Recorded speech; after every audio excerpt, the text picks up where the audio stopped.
Morning peeps, good morning everyone, how's everyone doing? Hopefully you guys are all doing well. Don't forget, if you're new to the channel, like, share, subscribe. Alright, one day to go. Weigh-ins today at Trafalgar Square, which is a bit risky. I just went for a walk and it is a bit overcast outside, but they did say that it is going to sort of stay dry. Fingers crossed. We know this is the UK, anything can happen. So yeah, weigh-ins today. Yesterday we had the press conference, London Guildhall. Wednesday was the media public workouts, Wembley Arena. Tuesday were the grand arrivals, Leicester Square. And Monday was the media interviews at Old Billingsgate. So it's a bit of a tour of London, which is good, right? Showcase London. Is it possible just to remove the press conference from our brains, our memories? What film was Will Smith, Men in Black? Remember, he's able to kind of shove that pen in your face and that's it. You forget everything. Because that press conference was uneventful, to say the least. I didn't catch too much of the undercard press conference. I saw the little spat between Ishmael Davis and Josh Kelly, which I think is going to be a really good fight. But I'm talking about my bit, right? The main press conference, AJ versus Dubois. We had Eddie and Frank. Thank God we had Eddie and Frank, because look, I get it. Some people say, oh, look, Dubois, you know, he doesn't really talk. And yes, he does. I've sat with him a few times. I've interviewed him a few times, quite a few times actually in the last couple of weeks. He does talk. This whole thing he does of, look, I'm just here to fight and bang on the table. No, I'm sorry, talk. It's a press conference. People have turned up, and yesterday was a few hundred in there, and they waited, by the way, because AJ took so long to come. They waited like 45 minutes. You got to give him something. Right, it was like blood out of a stone, people. It was so difficult, and I was like, "Come on, man, come on!" I tried to tee it up about the sparring thing, and like AJ's there, he cracked me, and I was like, "Okay, Dubois, what would you say to it?" And he's like, "What?" And I was like, "Come on, you know, say something." Nothing. It was tough. It was tough. And look, you know, I'm not trying to say I want press conferences where, you know, fighters flip a table, because that's not those two characters. It's funny because Derek Chisora was right in front of him, and I was thinking, if Derek was up here, bloody hell, he sells this thing, right? But it was just boring. It was just boring, man. And look, again, I get it. He's here to fight. He's a fighter, and he will put on, I think, an entertaining fight on Saturday. But part of it is throughout the week. You've got to do your job throughout the week. And yes, it can be grueling. Yes, it can be like arduous and you're just tired of it, but you're getting paid. You're getting paid quite a lot of money to make sure that the fight is sold and you do your best at selling it. And I just needed a bit more from him. Honestly, I was speaking to Frank about it, and we were like, bloody hell. It makes you really appreciate and love Tyson Fury. Because you know, you ask him one question, you're getting gold. And everyone loves it, and you clip it up and everyone goes away happy because that was fantastic and entertaining. Obviously, he's not going to be Tyson Fury. And by the way, this is to AJ as well. Obviously, he's not going to be Tyson Fury. Obviously, they're not going to be Derek Chisora. But give us something. Give us something. And again, I'm not having the, oh, he's a bit slow thing, because I've spoken to him all week. I've spoken to him. I've sat down with him. You guys would have seen the interview that's on the DAZN YouTube page. Again, he's not Mr. Entertainment, but he does talk, and he talks well. And yesterday, I just wonder if there's things going on behind the scenes that we don't know about that's in his head as well. Because I haven't seen his dad all week. Obviously, look, you guys would have seen Spencer Fearon's video about the dad now, which I thought was pretty harsh, but you know, he knows the dad a lot better than I do. So I haven't seen his dad all week. I did ask the question about Don Charles. I spoke to Daniel Dubois' team, someone in the camp that I've known for years, and they said, no, Don's just ill. But I had to ask Daniel on camera, and he was like, if he's there type thing. Or no, that's not what he said. He said, as long as he's there fight night. So he didn't really clear it up either.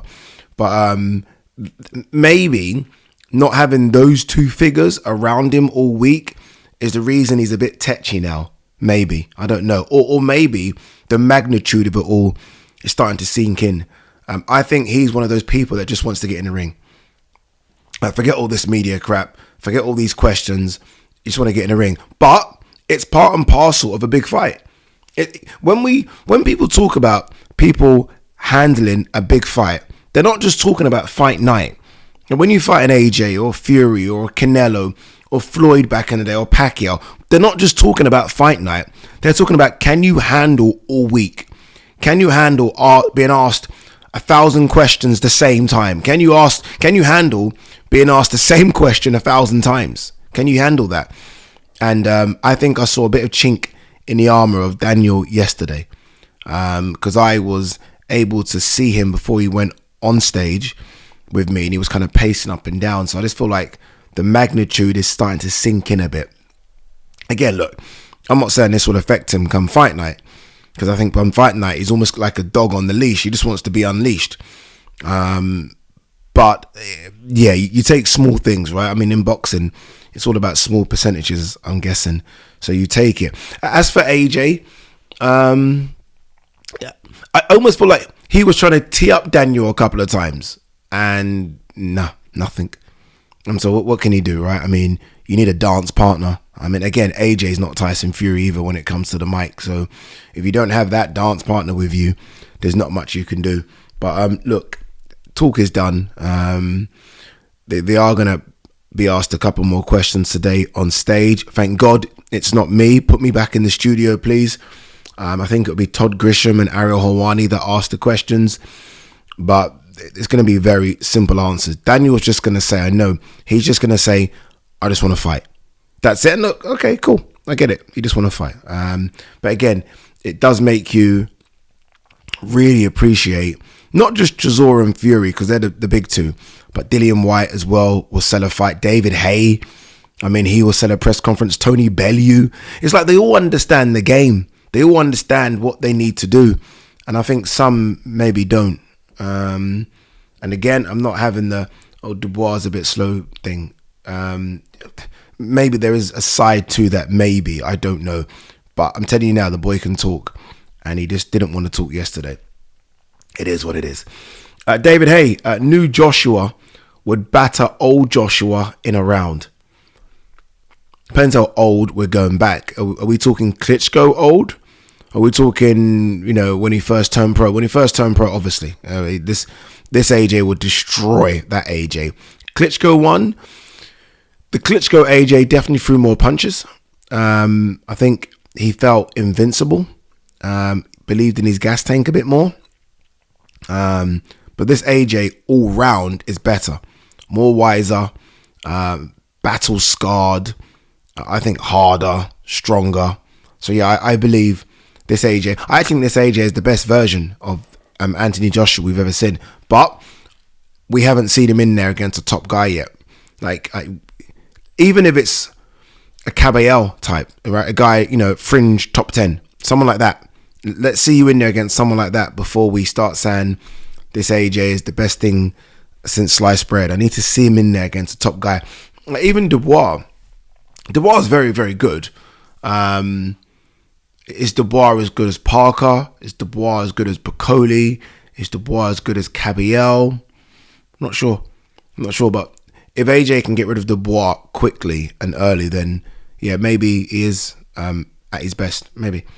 Jaime Munguia has the world before him and Eric Bazinian in front of him. You know what? Yeah, this fight is on the weekend. I know Munguia's coming off a loss, but Munguia's a big name. Munguia's a big name.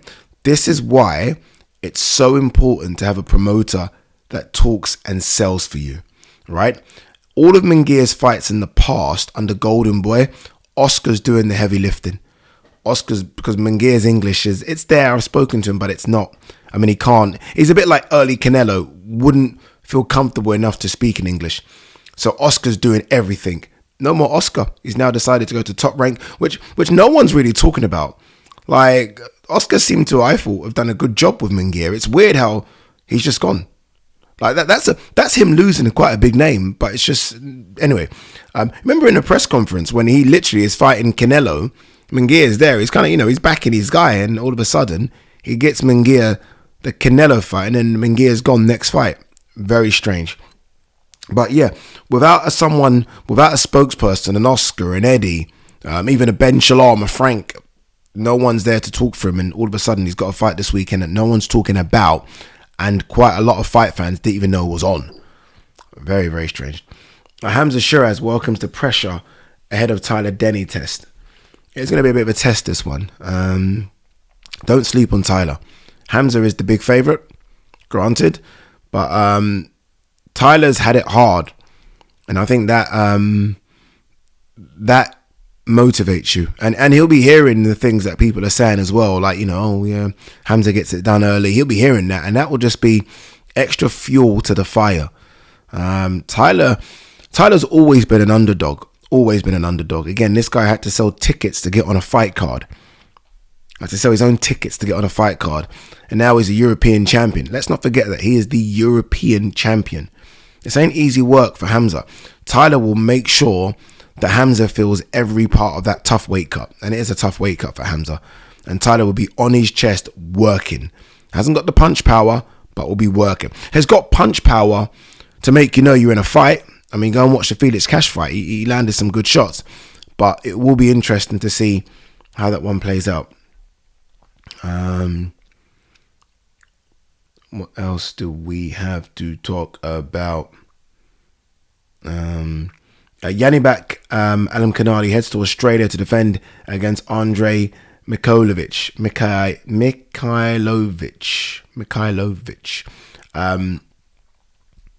What a division.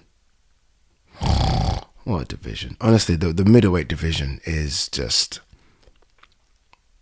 It is, isn't it? It is. Like, we were spoiled. We've been spoiled. Because obviously, you know, for a decade we had Golovkin. And then we had Canelo. So it was always like building up to Golovkin versus Canelo. And then you chucked other names in that mix as well. Danny Jacobs was in that mix. And then when those guys went up, you know, we thought the division was going to be run by Jamal Charlo and maybe Jamel Charlo coming up. It's so dead. On the weekend, we had Lara versus Garcia, which was the worst middleweight title fight in the history of boxing. It honestly was the worst. The worst.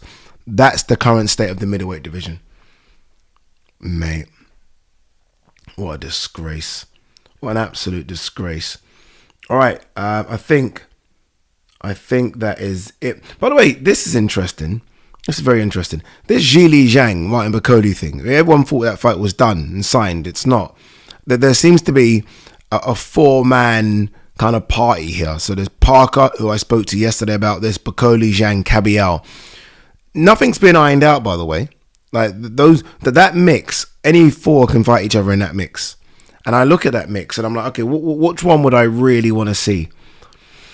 Because there's a lot of talk about Zhili Zhang wanting a rematch against Joseph Parker. I would want to see... Yeah, actually, I would want to see the way it is right now, or the way I thought it was. Zhang versus Bakoli and Kabial versus Parker. That's what I want to see. Parker, by the way, is massive. Parker told me yesterday he was 275 pounds. It's massive. It might be a bit too big. And I was like, okay, so what are you going to come down to fight? Like, fight night? He said, no, 270. That's my weight now. He said, the only way these guys are beating me is size. So he tried to play the size game. I don't know if that works. I mean, dude, you're beating them. You beat Zhang. Yeah, I mean, Zhang had, 40, 50 pounds on you. You beat him. So maybe you don't need to play the size game. Maybe. All right. Peace.